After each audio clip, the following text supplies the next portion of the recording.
Welcome back, WNST, Towson, Baltimore, and Baltimore Positive, still broadcasting in high definition mono sound at AM 1570 in Towson. We hope you set a place on your dial for us. Certainly now that football season is winding down, but does it ever really wind down? The games just stop. This is the time for pay as opposed to the time for play.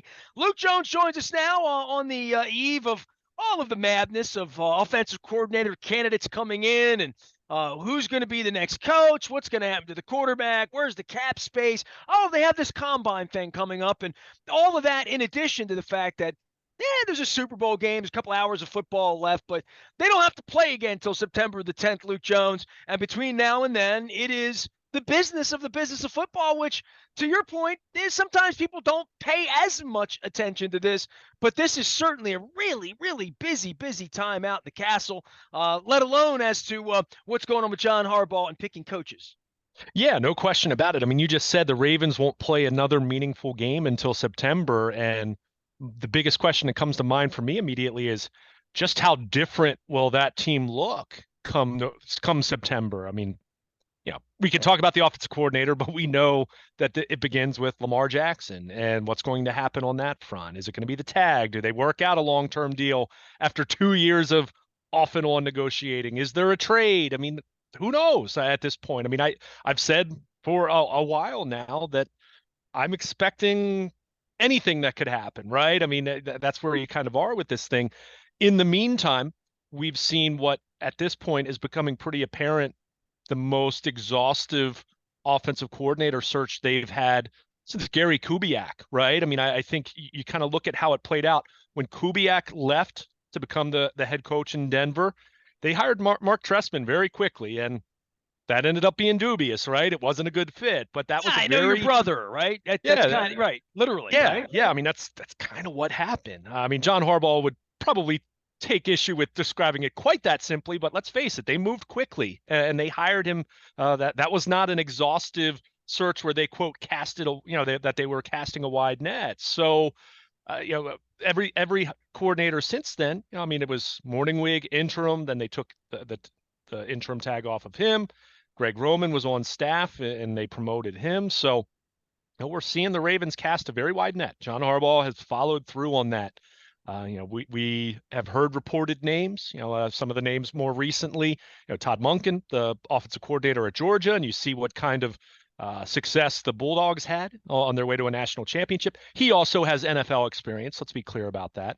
And the interesting name over the weekend, and we'll see where this leads in terms of how much interest there is and how it goes because Kansas City's still playing. But Eric Bieniemy, which would be interesting in terms of, from his perspective, a lateral move, but there's been so much conjecture from clearly the NFL's hiring process of minority candidates down to just how much influence and how much control has Bieniemy had in that Kansas City offense when we know Andy Reid is the offensive genius that he is. So if you're Bieniemy, whether we're talking the Ravens or any team he could potentially be linked to, has he had some thoughts of going somewhere else and distinguishing himself?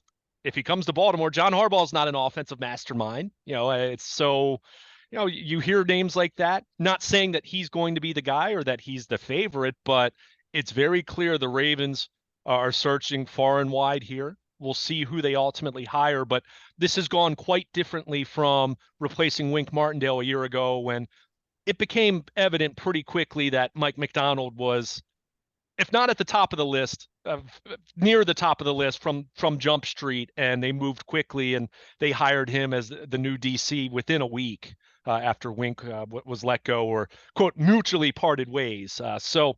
It's been interesting to see that. I think. Well, this is where that Rooney Rule issue really becomes when you have your eye or heart set on someone, whomever that person is, and you're doing all in the family, right? Like in general, and that's been John's. Most of what John's done has been all in the family, most of it. And I think especially as he's gotten older and maybe gotten burned going outside the family, right? Like not knowing people well, to your point, other people that they have known well. But McDonald was like an inside guy in the same way that Belichick's always bringing back Josh McDaniels. And then there's Dean Pease that just leaving are never going to come back. And I guess in the case of Vic Fangio and and John Harbaugh, or even Rex Ryan and John Harbaugh, where the parting of the ways is forever. Part of this is relationship based in the industry. You mentioned Todd Monken being back and forth, and that's weird too. When guys go to college, that there aren't a whole lot of guys that do that go back and forth and straddle that more lately. But um, but this is an important pick, right? Like for Eric, for Steve, for John, that what this is going to look like when you're not going to the playoffs and winning playoff games. You're not the favorite. You're seeing how good these other teams are and how good these other offenses are and how good their passing games are, and you know where you are. And there's all of this purple plumes of smoke about what's really going to happen with Lamar Jackson and whether if you take this gig, you're going to zig or zag. And I don't know that they can answer that question for any Todd Monken or any prospective candidate out there. Yeah, and I mean, I wrote from the moment that they let go of Greg Roman, which was anticipated. I think we saw the writing on the wall for weeks, if not months, with the way that the season went after what had been a really hot start throwing the football in the month of September. We know it went sideways long before Lamar Jackson even got hurt in that regard. So it is complicated because if you are, and I just mentioned Eric Bieniemy just as an example, right? I mean, he's in a unique position. You know, the Kansas City's had so much success. He's been named as a head coaching candidate for how many years? He's gone on interviews, and again, there's been so much conjecture. What's truth? What's hearsay as far as that scenario? But the fact that it's even being talked about, and it's not as though the Ravens were the only team that had been mentioned. There's been some at least a little bit of smoke as far as the idea of him making a lateral move elsewhere to try to distinguish himself. I guess to get out of Andy Reid's shadow, so to speak. But if those you're are the him, only moves you make unless you go up. Like Wink Martindale, you get fired, you get the next gig. If you're Greg Roman, you're going to be an right, OC somewhere. It's a lateral. I mean, that's the nature of that position until you get tapped on the shoulder and get the gig. And then you get the gig and you're in Detroit, you're 0-16 and you're Jim Schwartz. And the next thing you know, you're a defensive coordinator again and happy to be a well-compensated $4 million a year defensive coordinator of the Cleveland Browns, right? Like, so it's still a really big job, man. It's a big, big job. it is. But even in the case of Bieniemy, where you're talking about what would be a unique situation where he would make a lateral move, right? I mean, he's been this hot shot coordinator on the short list, at least from a perception standpoint. And again, what exactly has gone on there, I don't know. I'm not privy to that out in Kansas City. But if you're him and if you're the Ravens potentially pursuing him, and again, I'm not. We're just going off of a report over the weekend. You're looking at the situation if you're him and you're saying, okay, I can go to Baltimore. I'll be the guy there. I mean, John Harbaugh's not this former offensive coordinator, brilliant play caller like Andy Reid.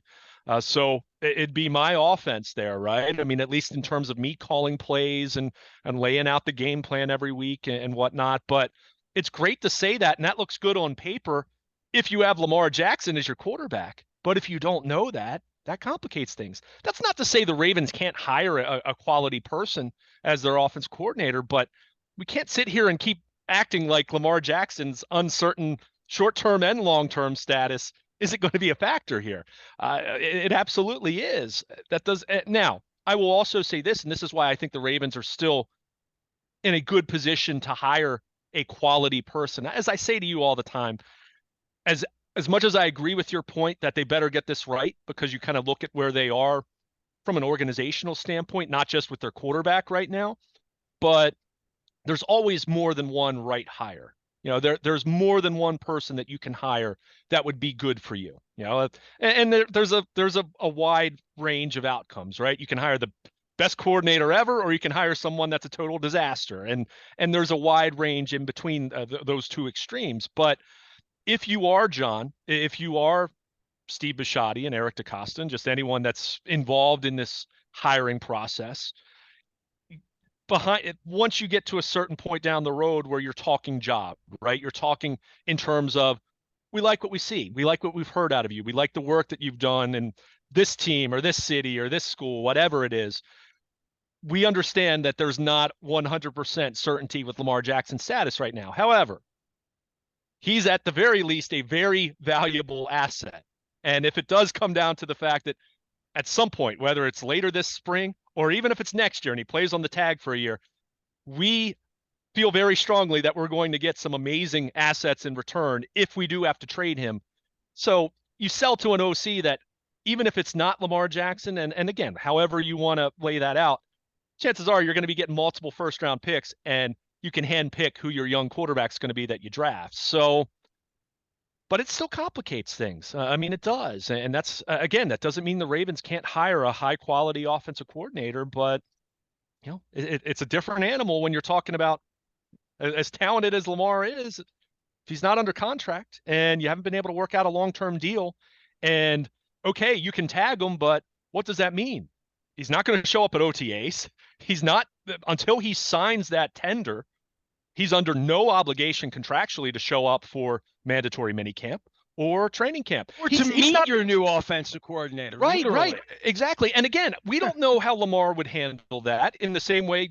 I mean, some guys who are tagged, they sign their tag and they play. I mean, we've seen that here in Baltimore with, a Terrell Suggs. But at the same time, some guys will hold out. In the case of Le'Veon Bell in Pittsburgh, he sat out an entire season. I don't know how Lamar's going to handle it if it comes to that. But if you're the OC candidate, you're certainly thinking about that, because if it's not Lamar Jackson, then who is it? So that's why, I don't think that's necessarily the reason why this process has, I wouldn't even say it's been dragging, because it's only been, it's been less than 2 weeks since. Well, you don't have a quarterback to meet. meet. Why are you in a hurry? I mean, you're in a hurry that you don't lose somebody you want. Sure. But I would just say, like, I don't know that there's any huge rush as to whether it's February 1st or February 18th as to how this plays out for them making this hire. And I keep going back to, this is really important hire, right? Like, just in general, who the fans are going to hate next. It was Matt Cavanaugh, then it was Cam Cameron, then it was Greg. I've lived through and been on the radio through all the firings of the offense coordinator. Bring on the Gimp. You know what I mean? This will be the next one. But there is a point where, John's at the top of this, and we don't talk a lot about, I talk to John as sort of the king or the emperor or head coach for life or whatever, but, this is, to your point, they're going outside the organization. It smells more like a Steve job search than a John job search in regard to the scope and the magnitude and where they need to be and the Rooney Rule and all the things that they need to do. I would preach caution here, right? To your point, after Mark Trestman and after mistakes made, and also knowing the other side's going to have caution too, because this is not, there's no certainty in this gig.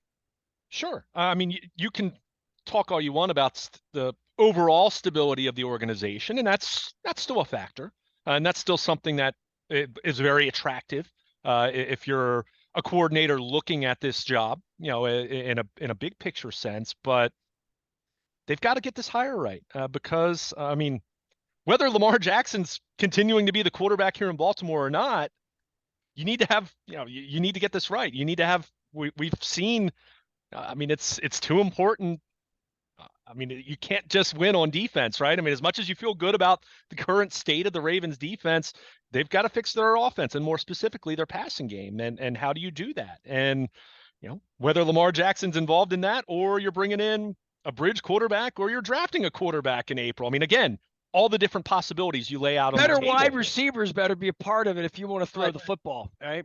But one point I did want to make, and you just said this, I mean, ultimately the buck stops with John Harbaugh, with his coaching staff, right? I mean, that's how it works. And I don't say this, I think cautionary tale would be too strong, but let's not lose sight of the fact that the Philadelphia Eagles are back in the Super Bowl 5 years after they won a Super Bowl with Doug Peterson as their head coach, whom they have since fired. And look, John Harbaugh has a longer tenure than Doug Peterson had in Philly. But the overall point is, the Eagles are an example of, they decided to start over, and they decided to start over not terribly long after winning a Super Bowl. Now, and they had Chip Kelly, which was disastrous, right? And a long history of not winning with Andy Reid, right? Literally, right. Well, this ownership group. But I guess my point is, just talking about with Doug Peterson, I mean, it's not as though he just, they didn't give him just a decade. And look, the bottom fell out in Philadelphia. I mean, Carson Wentz, it was clear, and it's been evident since he's left Philadelphia, that his career completely went sideways. Doug Peterson has since landed on his feet and had a nice year with Jacksonville. But the overall point there is Philadelphia is back in the Super Bowl with 5 years later with a different head coach and a different quarterback. I mean, it's just, things can change, and that's not to, that I think it's just a reminder here that how important this needs to be, because if John Harbaugh doesn't hire the right OC, and this offense, whether it's Lamar staying or whether it's starting over and, whatever it is, and it is not going in the right direction, at some point, the buck has to stop with John Harbaugh then. And now we're talking about, the Ravens haven't been to an AFC championship in a decade. I mean, that's a fact now. That's a long time. I mean, and you can say the same thing about Pittsburgh and Mike Tomlin, and that's not me saying that, that he's going to get fired. But at some point in time, you look at this thing and say, is this moving in the right direction, or are we just kind of in a holding pattern here where the Packers have to ask that with their $50 million quarterback, right? Like, sure. Franchises have that with quarterbacks and with coaches, literally, right? Right. So, I mean, and that's the big thing. I mean, 5 years ago, we were talking about John Harbaugh's future, right? I mean, we were talking about it at the end of the Joe Flacco era. And I mean, midway through 2018, there was all kinds of conjecture and rumors and reports that, that the Ravens and Harbaugh were heading toward a breakup until Lamar Jackson arrived in the starting lineup and things changed. But, I mean, we're 5 years later now on that, and the Ravens have one playoff win since then. So things change quickly. To my point about Doug Peterson is he did something nobody's ever done there with a backup quarterback, and they threw his ass out on a rail very, very quick. There was no robe. There was no Doug's the smartest. He's the guy. He's the reason. It's like, we'll get another one of you. And then I think about situations where, like, Kyler Murray's counting his money and Cliff Kingsbury is like in Thailand somewhere in Phuket saying Phuket. And I think about, Russell Wilson's counting his money and he's running around with Sierra and tiaras and, whatever they're doing in the offseason. And Nathaniel Hackett's like trying to get an OC gig, right? So it really is amazing, these journeys, these quarterbacks and the coaches and the OCs and what they go through. But the difference is here and in Pittsburgh, to your point, and in New England and in New Orleans when Sean Payton was there, but he had the same quarterback. So did Mike Tomlin, and so did Bill Belichick for the longest time. I mean, John Harbaugh's on two quarterbacks. Now we're maybe three if there's a direction here.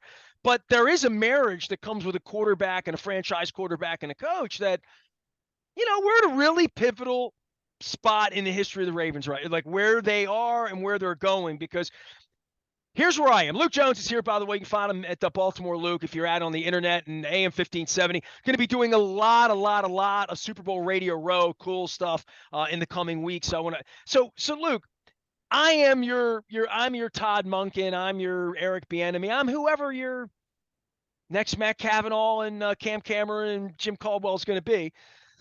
And I come in and I put my feet up on the desk. I'm all ready. I've won something. I've got a ring from this or a hat from that or a shirt from here. What do we have? All right, we got a left tackle who didn't play a whole lot, is a little broken down and probably, well compensated right now. We have some older offensive linemen. We have this young guy at center. Looks like he's going to be a player.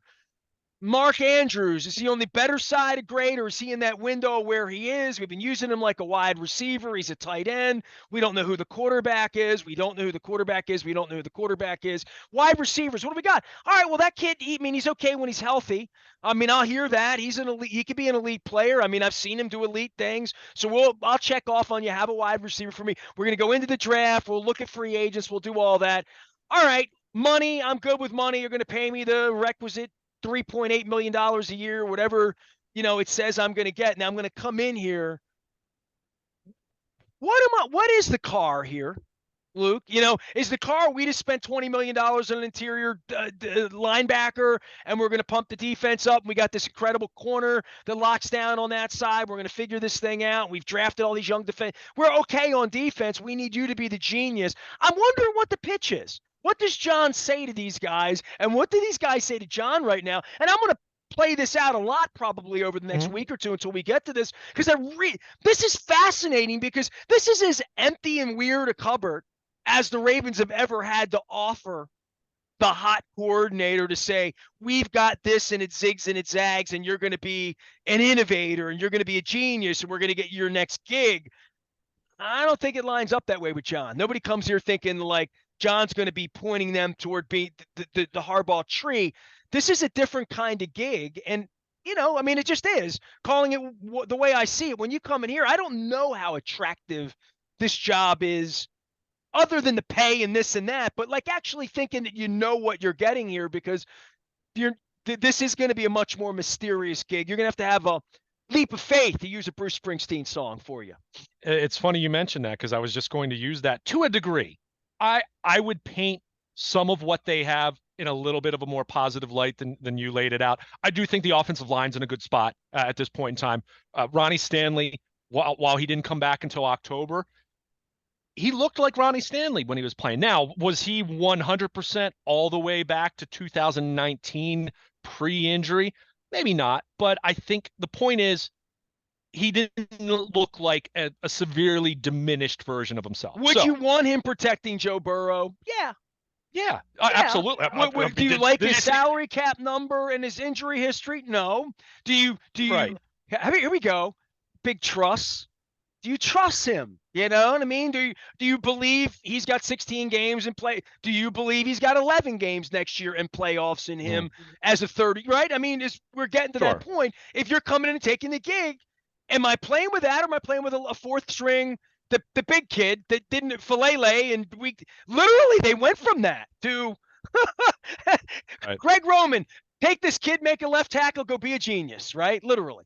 Well, Faalele is, and he's still more intended to be a right tackle, but that's where they were, right? They lost Juwan James, and then Patrick McCary got hurt too, so they were down to pretty quickly early in the season, down to their fourth string, at least for a game or two, where they were. But I hear you, but I do think you look at the rest of the offensive line. Linderbaum looks on his way to being at least a Pro Bowl caliber kind of center. I think that's not an unreasonable projection at this point. And quite frankly, he needs to be. That needs to be at worst. He's fringe Pro Bowl. Otherwise, that's not a good pick in the first round for a center. But you have him. You still have Kevin Zeitler under contract. You have Morgan Moses under contract. Left guard, we'll see what happens there. I mean, Ben Powers, I think, is going to be too expensive in free agency. And hey, he played well. He deserves a chance to get paid elsewhere. And I don't think the Ravens, they're not going to have the cap space to do that, quite frankly, when you consider the other needs they have on this roster and whatever the heck's going to happen with Lamar Jackson. Hey, man, I chatted with Ryan Jensen over the weekend. He sends his best. There you go. So, but overall, to go back to your original question, I do think the offensive line's in a good position. Yes. Is there going to be some unknown with Ronnie Stanley still? Sure. Is it as much as a year ago where we were wondering if he was going to play again? I think he's answered that at least to a point, and he's moving in the right direction there. And that's all you can do right now, because contractually speaking, cap-wise, you're still stuck with him for another year or two. So if he can build on what he did last year, then that's a positive. So offensive line's in a good spot. Doesn't mean it's going to be 5 for 5 in starters returning, but feel pretty good by the chances of 4 out of 5 returning there. Tight end room, Mark Andrews is one of the very best in football. That hasn't changed. And you have Isaiah Likely and Charlie Kolar, who especially Likely flashed the potential that he could be, as number 2 tight ends go, he could give you some dynamic pass catching ability there, which you're going to need, especially not knowing what wide receiver is going to look like in your attempts to upgrade. But, and you have J.K. Dobbins, Gus Edwards. We'll see what happens there. He is making, a little over $4 million, which is pricey considering where they are cap wise, and he's your number 2 running back. So we'll see what happens on that front. But overall, you feel good about at least your 2023 running back picture. But your point is well taken. If you're an OC, what the hell is going to happen with Lamar Jackson? I mean, you have to ask that, right? I mean, and I'm sure there is no answer when you take the gig. Well, they'll give you.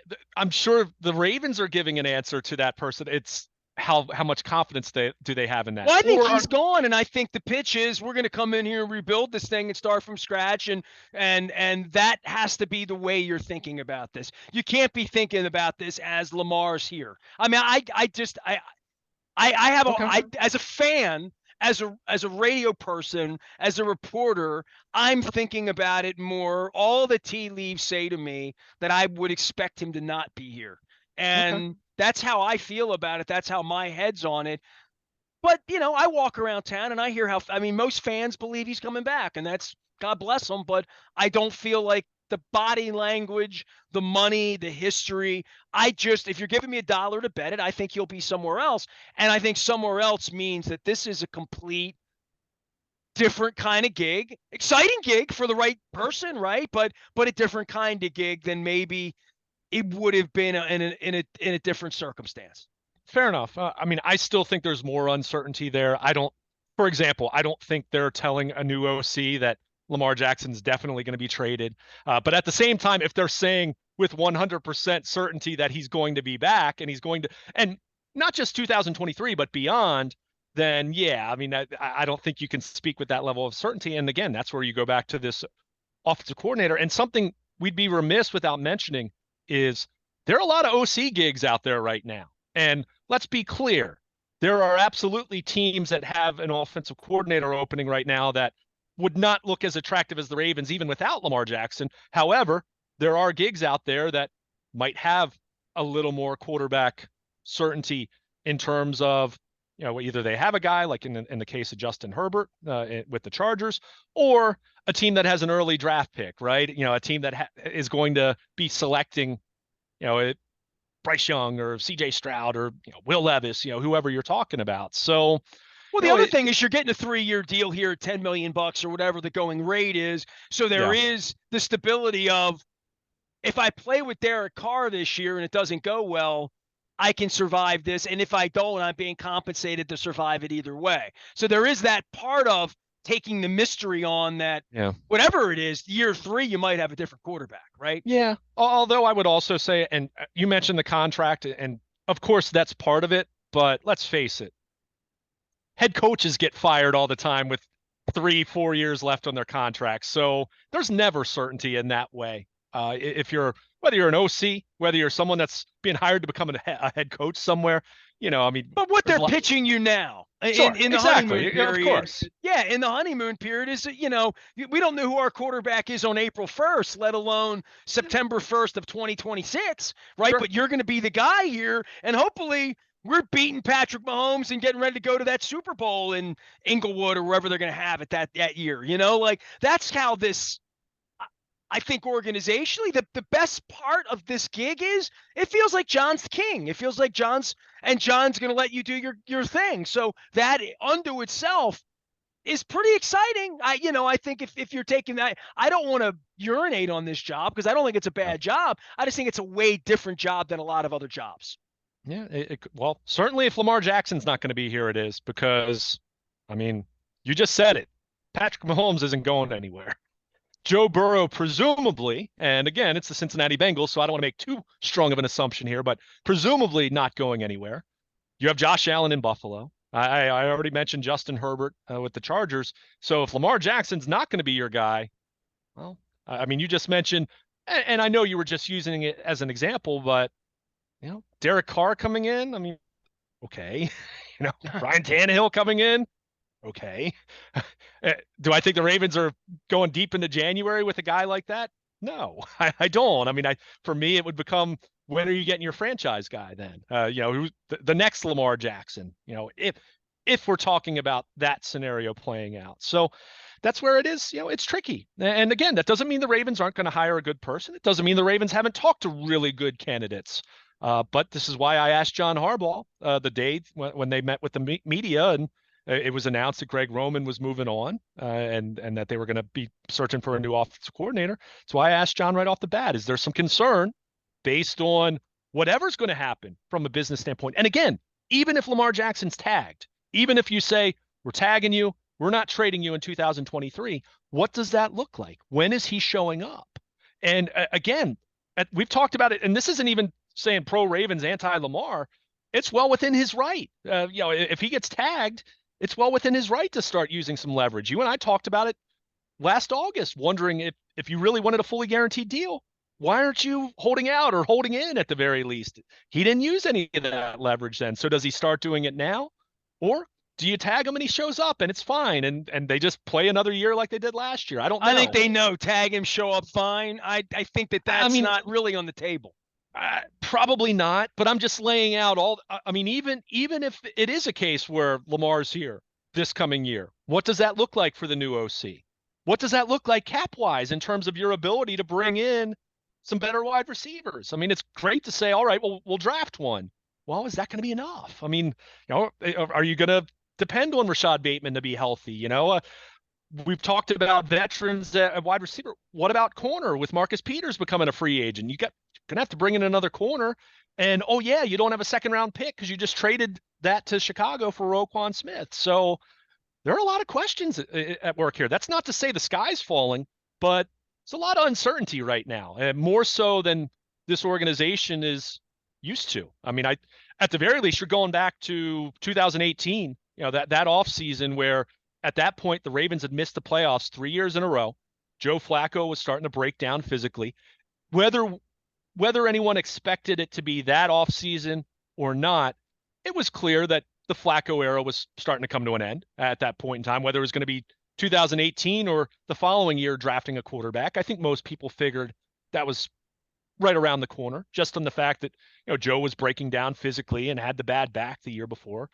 So at the very least, this is as uncertain. The level of uncertainty right now with their offense specifically is as great as it's been since then. And I would even venture to say that this might be as much uncertainty as they're feeling collectively with Lamar, offensive coordinator, the positions of need that they have right now, the salary cap ramifications.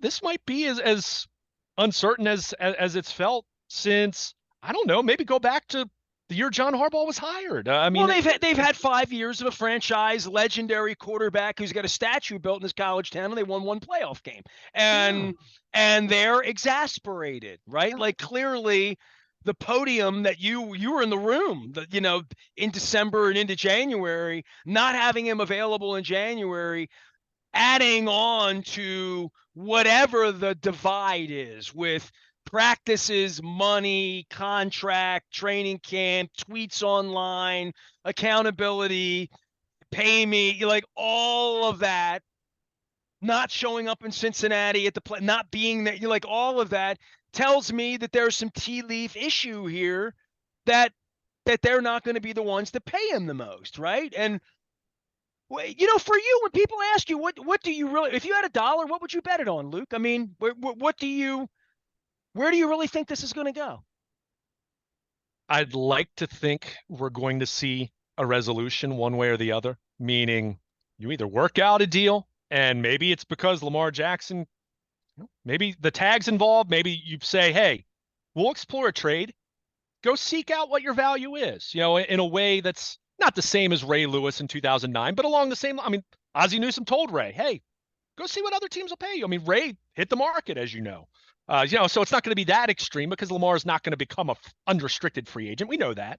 But if you get some clarity and you see what other teams are offering, or maybe more importantly, what they're not offering relative to what Lamar Jackson wants, does that is that the catalyst for some movement? Or are other teams saying they'll give you more guaranteed money, and then the Ravens revisit where they are with their franchise quarterback, knowing that, hey, the prices aren't going to get any cheaper.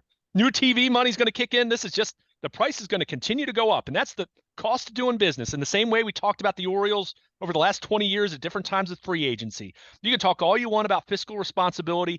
That's great. That's not getting you the player, right? I mean, that's getting you finishing third for every free agent. So, but I'd like to think that either that, or you do work out a trade and you at least have some finality here, a resolution, because this past season was not good in terms of that situation. And look, I'm not saying that that's all Lamar Jackson's fault. You made mention about one playoff win. If I'm Steve Bisciotti, I'm asking Eric DeCosta and John Harbaugh, hey, we had this unanimous MVP quarterback. Why did we only win one playoff game over the last 5 years? That's a fair question of them. Well, then the answer would be he got hurt the last 2 years. Oh, we couldn't even get it.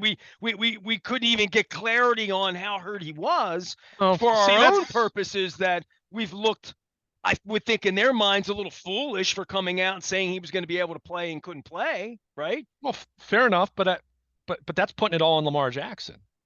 There are other reasons why this team only has one playoff win beyond Lamar Jackson's lack of availability at the end of the last 2 years. Yeah, somebody to throw We're him the talking, ball to, right? well, that offensive coordinator, I mean, Greg Roman was wildly successful in 2019. Why did it backslide from that point on? Okay, how much of that's Lamar? How much of that's personnel? How much of that is coaching? How much of that is, yes, some bad luck, no question, with the injuries? But my overall point is it's not all that one playoff win. It's not all a Lamar Jackson thing. It's an organizational thing. It's all those different reasons. And you could try to divide up the pie of blame however you want, but it's more than one thing.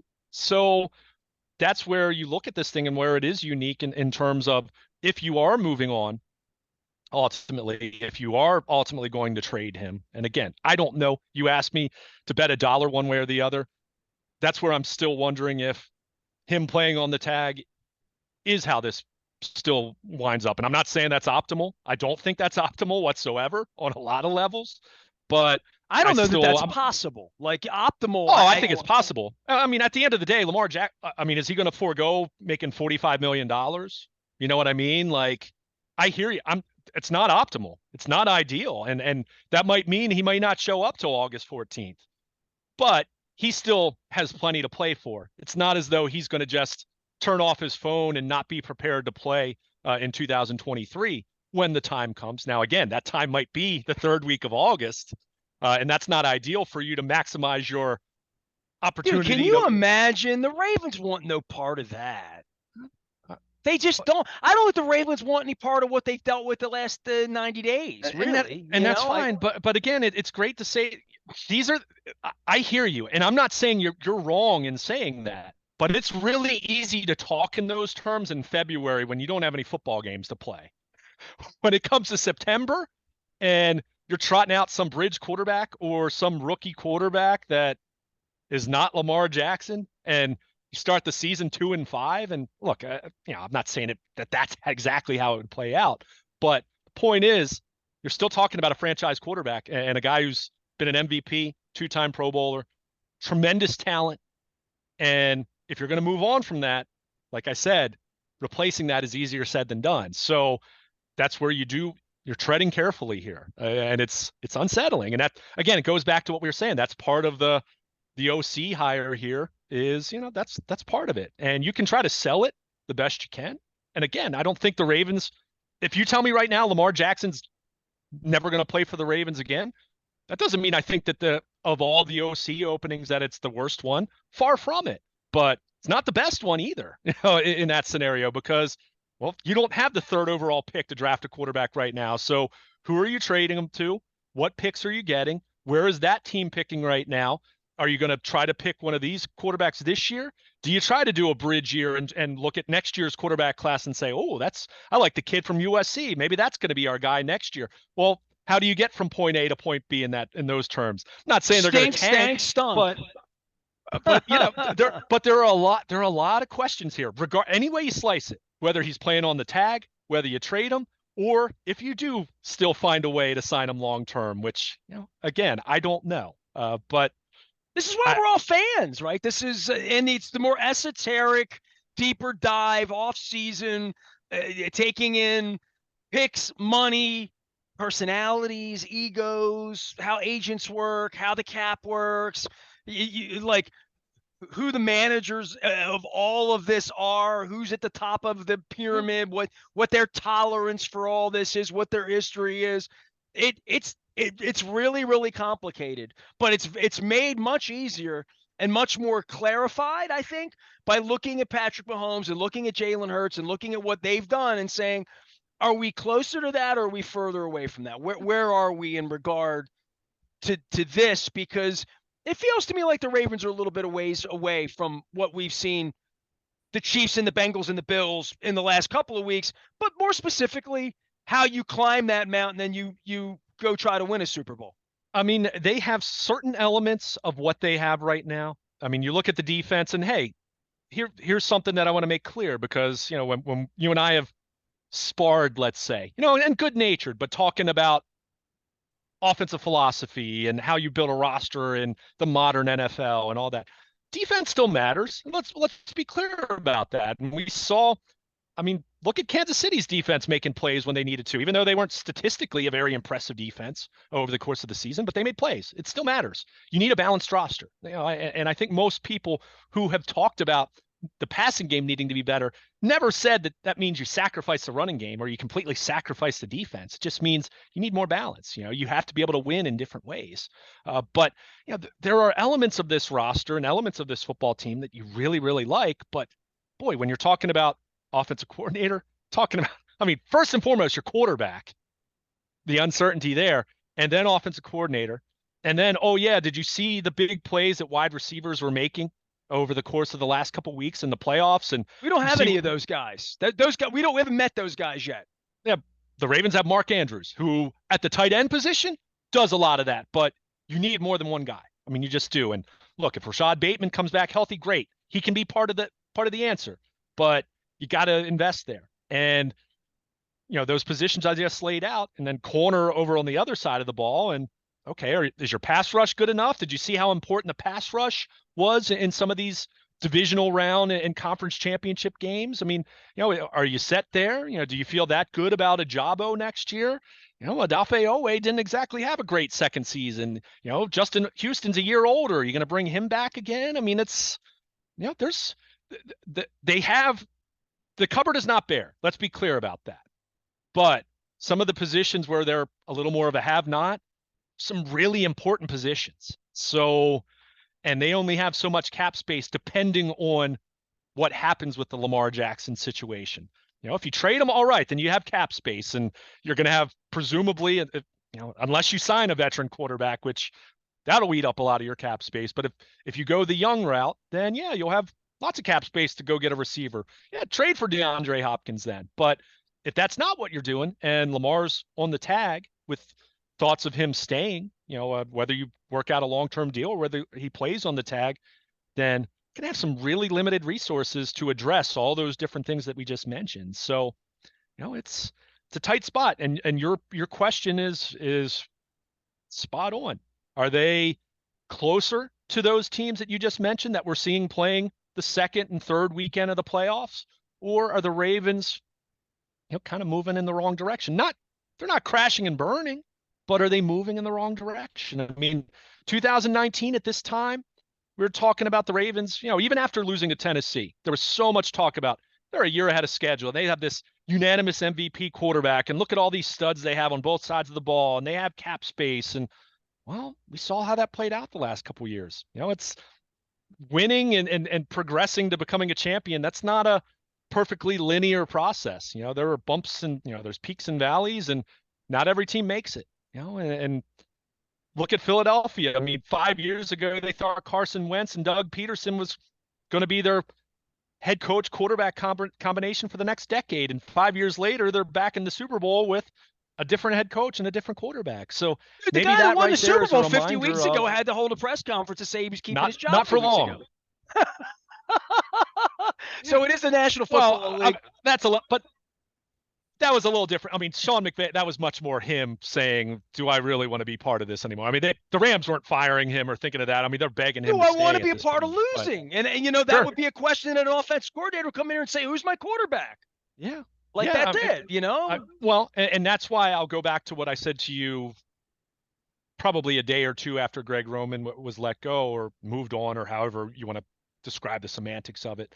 But, you look at the situation, for me, it'll be very evident as far as whoever they hire. And look, everyone will have their react, great hire, or they didn't hire my guy, that guy stinks. The one thing I would say, though, is if this ends up being an internal hire, and look, the Ravens have talked to George Godsey and James Urban, and they're going to do that because you're probably hoping that some of these incumbents will stay, right? I mean, you're going to have to fill out a staff, whoever the OC is, and maybe he brings in a couple guys of his own, but typically you're going to have some holdovers. But if this ends up being an internal hire, and I don't think it will be, but if it were to be, boy, that would tell you a lot about how teams are viewing this situation right now. If the Ravens after 2 weeks say that James Urban's our guy, and look, I have all the respect in the world for James Urban. I'm not. This isn't bashing him, but if you're hiring someone internally on the heels of letting Greg Roman go, and people were asking if they'd let him go during the season. I mean, people were making the comparisons to Cam Cameron and Jim Caldwell and that whole scenario. But you go through an exhaustive search and then you hire someone internally, that probably tells you all you need to know as far as how this would be perceived. But I don't think that's going to happen. I think it will be an outside hire. I don't know who it's going to be. They've cast a very wide net. I mean, think all the names that have been out there, and I'm sure because this is always the case, and we find out after the fact, they've talked to some candidates right now that no one knows about right now, other than a very tight inner circle. So we'll see how it plays out. But you're right, this is important, regardless of whether Lamar Jackson's here in 23 or not. This is a very important hire on a number of levels, and I'll go back to what I said earlier in our conversation. If John Harbaugh doesn't get this right, the finger's got to be pointed at him then. I mean, you can't just keep hiring coordinators and it doesn't work out. And at some point, it comes back on the head coach. Talked about clock management and, use of timeouts or all these different things. I mean, we talked about that 2-minute drive at the end of the playoff loss to Cincinnati. That was a total cluster.